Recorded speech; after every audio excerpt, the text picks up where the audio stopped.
Widely regarded as the greatest portrait painter of the 19th century and one of the most brilliant draftsmen of all time, Jean-Auguste Dominique Ingres dominated French painting for more than half a century and left an enduring legacy, inspiring artists such as Cézanne, Degas, Matisse, and Picasso. Art historian Rebecca Rabineau tells Canapé how Ingres' enduring importance is demonstrated by the exhibit Portraits by Ingres, Image of an Epoch, at the Metropolitan Museum of Art. Ingres was an artist who was incredibly important during his lifetime and also left a long legacy, not only for his own works, but as a teacher as well. He was born in 1780 in Montauban in southwestern France, and he died in 1867. By that point, he had been honored by the French state, also by a society in Antwerp and also in Florence. He was considered one of the greatest artists of his time, and his influence has continued to our day, passing through both Matisse and Picasso to artists such as Cindy Sherman. This is an exhibition of portraits by Ingres because along the way, when Ingres was young, he needed to make money, and it was important sitters who wished to have their portraits who could pay the artist. When he was older, he couldn't say no to the people who were commissioning these portraits. They were so important. And he's left this legacy not only of beautifully painted, exquisite portraits, but also of some of the greatest, most interesting figures of his time. If you take the two paintings of Napoleon early on in his career, you see the first painting, Napoleon as first consul, in which he's shown in specific clothes of his post. And that painting was finished and it was supposed to be exhibited in the Salon just 2 months after Napoleon declared himself emperor, which rendered the portrait obsolete because he was shown in the wrong clothing. So then Ingres decides to paint a new painting of Napoleon showing him as emperor in all his glory. So just comparing those two, I think, is fascinating. 1810, Rome was named the second capital of the French Empire, and French bureaucrats were sent to Rome to administer to the city, and there Ingres painted their portraits. When he returns to Paris in the 1830s, he begins capturing other important figures, including Monsieur Bertin, for example, who owned the Journal des Débats, one of the most important newspapers of the time.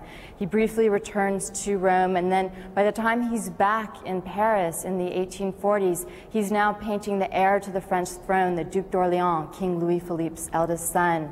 And he's also painting the daughter, for example, the Duc de Broglie, who was the president of the Council of State, and other important figures at the time. So not only was Ingres very skilled and very well connected, but he also had the great luck to live at this very interesting time in French politics.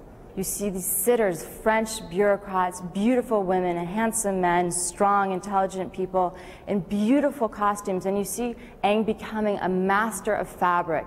You'll see paintings in which women are wearing green velvet dresses, and the way that he's managed to paint it is just exquisite. And then even by the end of his career, you get to these sumptuous pictures of women in ball gowns and others in the equivalent of cocktail dresses. And all the still life details, you see little opera glasses on mantelpiece and calling cards that have been left behind, and of course the cashmere shawls, because no well-dressed woman went out without her cashmere shawl. The painting behind me is an image of Madame Moitessier, who was not an aristocrat, but rather a very well-to-do woman who had married an importer of Cuban cigars, a man much older than she. This was a painting that took more than a decade to complete. It was begun in late 1840s, and it wasn't finished until the mid-1850s. He worked on this, she became pregnant. Ingres' wife died in 1849. He was crushed by the loss. He couldn't paint for about 2 years after that. And finally he put this painting aside. And her husband, Monsieur Moitessier, finally approached Ingres and he said, "I really like the portrait of my wife." And Ingres said, "I'll have to just leave this painting and begin afresh." And that's what you see in the other version of this painting, and where you see Madame Moitessier dressed in black. The only bit of jewelry, which is the same in both portraits, is the blue enamel and diamond ring, which she's wearing on her pinky finger here in this painting, and is wearing on her ring finger in the other version of it. At this point, Ingres had renounced public exhibitions in Paris. He had been so wounded by the critics in the 1830s that he vowed never again to exhibit publicly there. Instead, he showed this work in his studio in a quasi-public exhibition there, and it was so well received that he decided that he would return to the first version of the painting and begin it anew. Artists, up to the very present day, very much looking at Ingres, sometimes reacting against him, sometimes following his lead, but he's an influence which has remained to the present.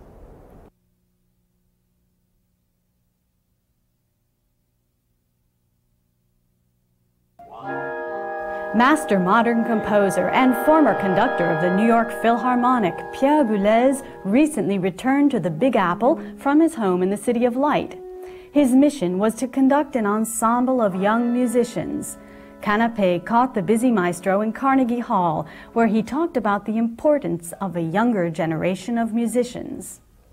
My visit at Carnegie Hall is for two reasons, especially. First, they gave me the composer's chair for this season, 99-2000, and I have a relationship with them about programming and so on. And I have also two big sessions this year. One right now in November with my ensemble contemporain, and then we do concerts with the students. That's a kind of pedagogic session where young American instrumentalists, which were chosen by Carnegie, are studying with our musicians, especially on Schoenberg. And there are two works chosen, the Chamber Symphony, Opus 9, and the Suite, Opus 29. The Chamber Symphony of Schoenberg is a very important work in the output of Schoenberg and a very difficult piece to perform, because you have 15 musicians and only 5 strings against all the rest, 10 of woodwinds and brass. So therefore, the writing, individual writing is difficult, the balance is difficult, the whole trajectory of the symphony is difficult, so there are a lot of things to solve. And I think for young musicians that's very good to have the experience.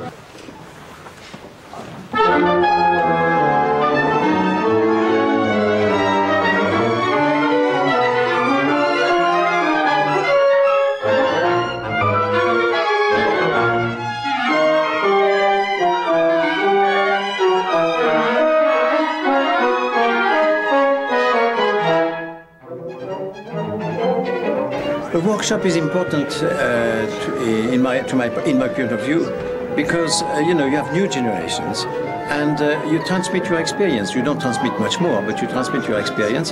And I think with the works, like for instance the Schoenberg pieces, I conducted them maybe for 40 years.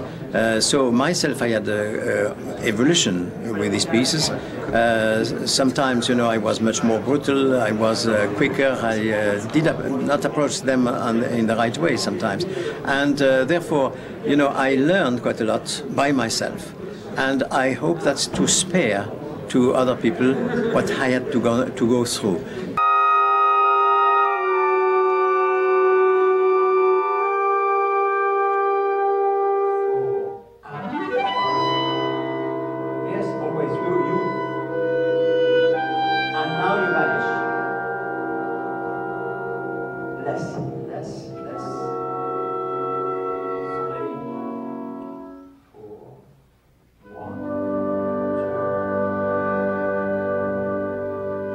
So I say I can spare time and also some difficulties to younger people. Therefore I do it, and I do it with great pleasure, I must say. Every year, filmmakers of African descent gather in New York for the African Diaspora Film Festival. Visitors this year included Clément Tapsoba, editor of African Screen magazine, and the actor Abdoulaye Kamboudry from Burkina Faso. The two chatted with Canapé about the current state of French-speaking African cinema, its search for African expression, and its ties to France. Écran d'Afrique, African Screen est une revue bilingue qui est dédiée au cinéma africain, à la promotion du cinéma africain. Et cette revue a été créée depuis 1991 par la Fédération panafricaine des cinéastes, dans l'intention de donner une lecture africaine, une vision africaine aux images africaines Il est certain que lorsqu'on parle du cinéma africain, on ne peut occulter le rôle que la France a joué dans le développement de cette cinématographie. Et si on remarque toute la cinématographie africaine, on se rend compte que la majorité des films qui ont été faits, surtout de fiction, sont des films d'origine des pays francophones. Cela s'explique par une longue tradition de la culture française ou des relations en tout cas que la France a établies avec l'Afrique francophone et qui a consisté déjà très tôt, dès les années des indépendances en 1960, à accompagner donc le développement donc, de ces cinémas dans les pays francophones en instituant, en créant des structures pour permettre la création, ou en tout cas que se développent des films africains. Il y a des films classiques, c'est vrai que le cinéma africain est peut-être le cinéma le plus jeune de tous les cinémas qui existent. Il est né en 1955, déjà avec un réalisateur, Paulin Soumanou Vieira du Sénégal, qui avait réalisé un petit documentaire Afrique sur scène. Mais le plus grand classique par la suite, qui a été le premier film africain reconnu de stature internationale, c'est Borom Saret de Samben Ousmane, déjà réalisé au début des années 60, et plus tard le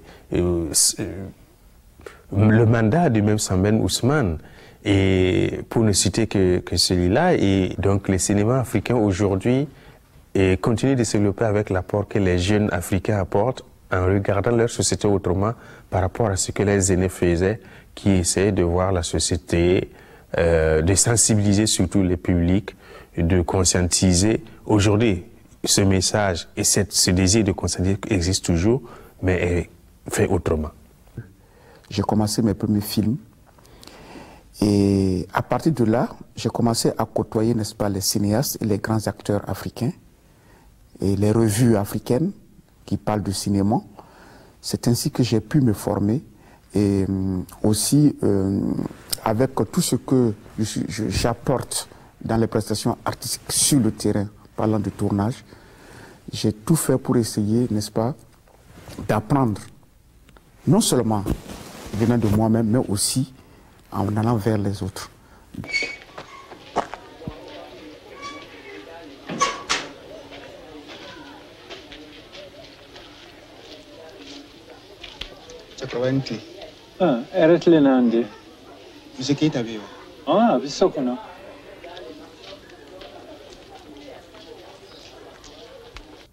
C'est l'héritage d'un griot qui veut apprendre, qui veut donner cet héritage à son petit-fils. Et là, il raconte l'histoire de Keïta. Bien. Donc, parlant de mon rôle dans le film, personnellement, je ne comprends plus votre fils. Il a sans doute des problèmes. Alors, il passe son temps à rêver en classe et puis il n'apprend plus ses leçons. Et comme ça, c'est pas du tout intéressant. C'est très ennuyeux, quoi. J'ai entendu ce qu'a dit ton maître? Non. N'accuse pas Mabo. Le problème, c'est Djeliba. Le vieil homme que vous avez certainement croisé à la porte. Oui. Il est venu du village pour initier Mabo aux traditions. Ah bon? Oui. Ben, c'est une bonne chose, ça, du moins a priori. C'est une bonne chose, c'est vrai. Mais Mabo ne vit plus que de cette histoire. Il ne mange même plus. Ah, il ne mange même plus. Il mange plus. Madame a raison de s'inquiéter, M. Keïta. Mabo a vraiment changé. Écoutez, M. Fofana, ce vieil homme, Djeliba Kouyaté, est le griot de mon père. Son père a été le griot de mon grand-père. Depuis des siècles, les Kouyaté sont les griots de Keïta. Je n'y peux rien. Depuis des siècles, Bouaka, ouvre les yeux. Les temps ont changé. Dis à ton griot que maintenant il y a l'école et qu'il pourra disposer de Mabo pendant les vacances. Ah, c'est la solution idéale, M. Keïta. Il me semble bien. Écoutez, M. Fofana, vous ne comprenez pas Djeliba. Il ne vous comprendra pas non plus. Il a une mission à accomplir. Vous perdez votre temps. Au fait, M. Keïta, il s'agit bien de votre histoire.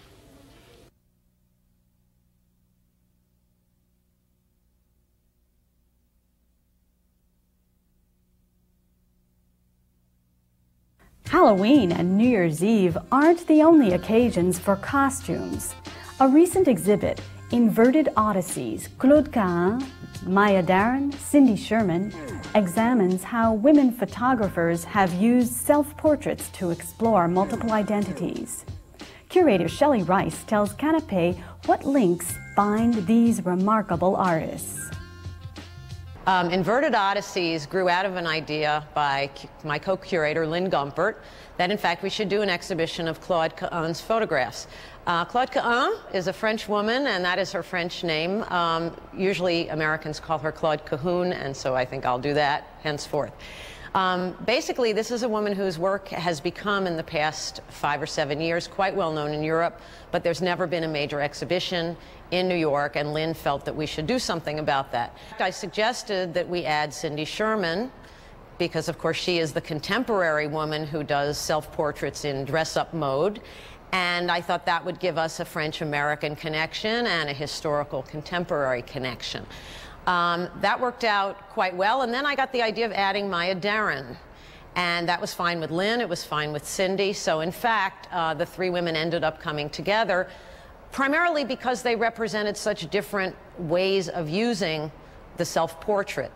The basic thread that runs through the exhibition is that each one of these three women stars in their own show, that they do dress up, they personify other people, or they act out dramatic roles of their own. In general, the concept of self-portraiture allowed us to move outward, to really deal with the question of identity itself.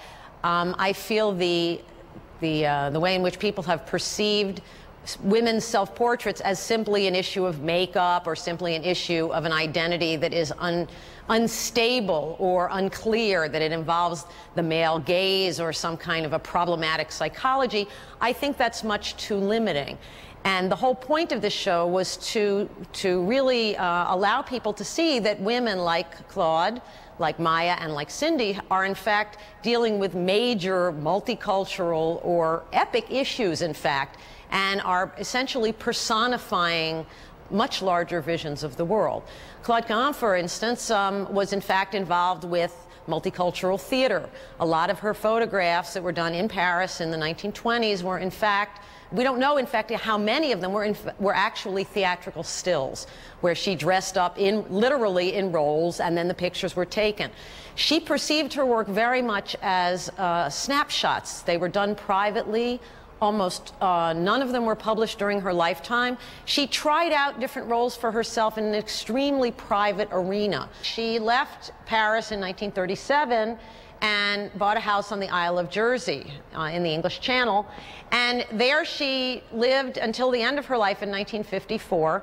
Now, Claude Cahun was a Jewish woman, and the Nazis did, in fact, take over the Isle of Jersey, and she did significant anti-Nazi terrorist activity. She went into masquerade mode, and she distributed leaflets against the Nazis. It took them quite a while to figure out who was doing this, and when they did, of course, they imprisoned her and condemned her to death. And the community would not allow the Nazis to kill her, so she did, in fact, survive the war. Claude Cahun has been less well known than Maya and Cindy for various reasons, and one of the major ones is that, unlike the other two women, she never put herself out as a public figure, at least in terms of her photographic career.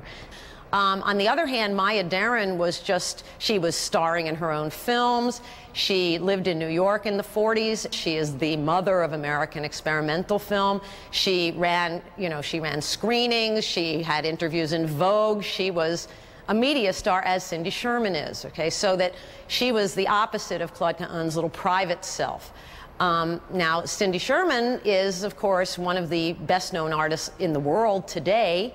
And her work, like Claude's, encompasses mythological creatures and, various goddesses and fairies, and both of them are quite obsessed with how it would feel to be biblical women, how it would feel to be a man. And essentially, I see all of these women as dealing with ideas of identity that are diversified, that, in other words, that we don't have a particular single identity, but that inherent within all of us is the capacity to look around an urban environment, to see different kinds of people, to read a book, to look at a film, and to imagine ourselves in those roles and in that fashion.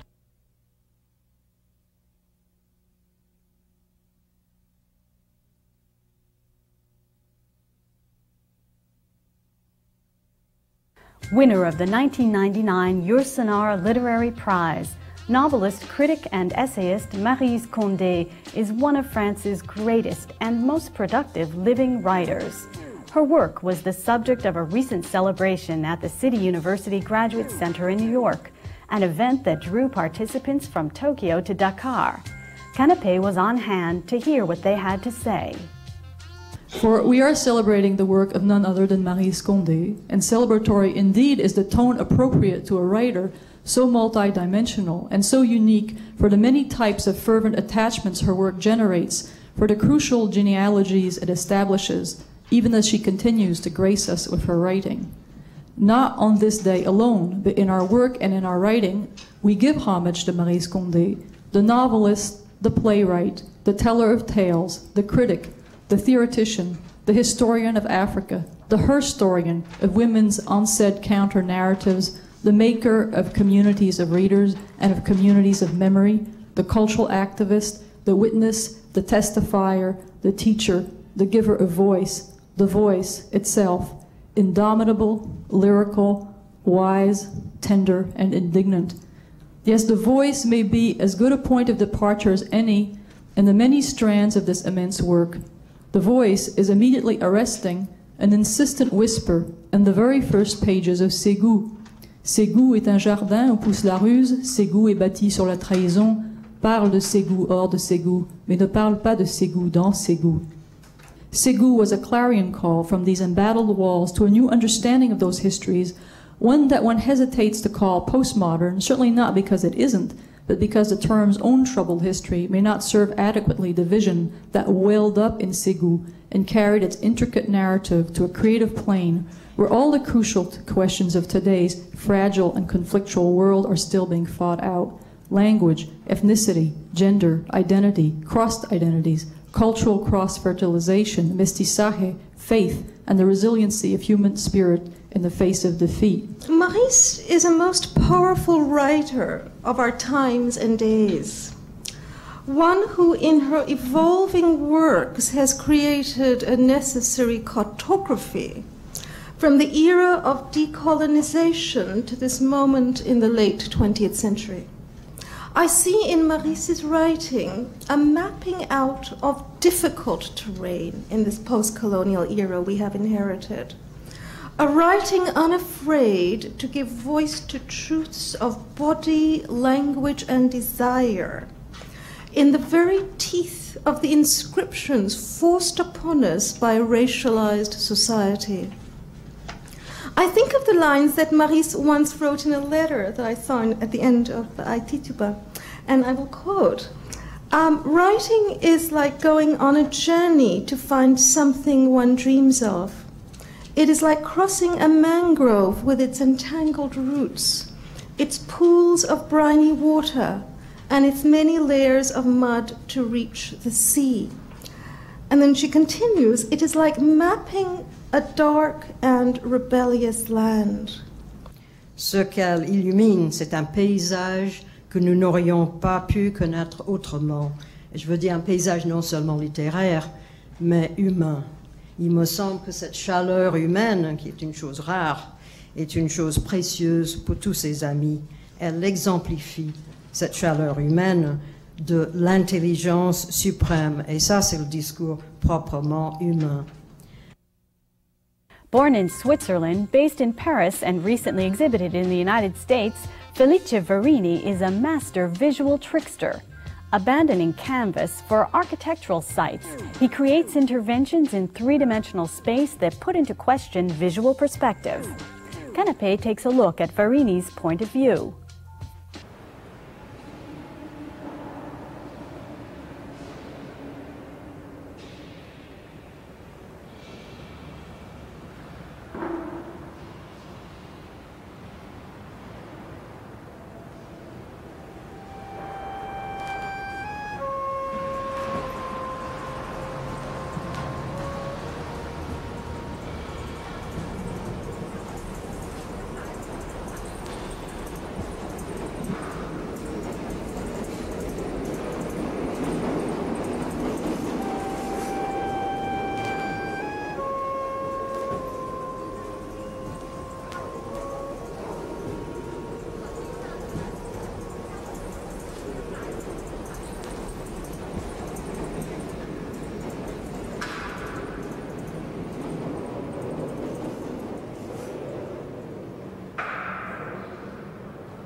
Je doute tous les jours d'être peintre, mais je suis issu d'une pensée picturale et je travaille à la suite de ça.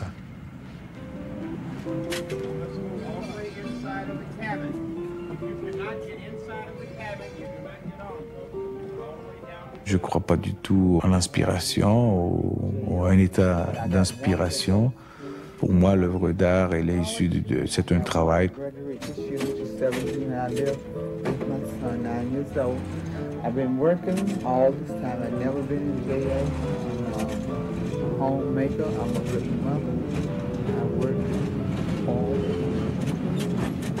Ce qui ne m'intéresse pas du tout, c'est faire rêver, par exemple. Je veux être le plus proche possible de la réalité, avec tout ce qui apparemment est désagréable dans la réalité. Pour moi, la réalité, c'est le seul espace possible de rêve. C'est le lieu le plus intéressant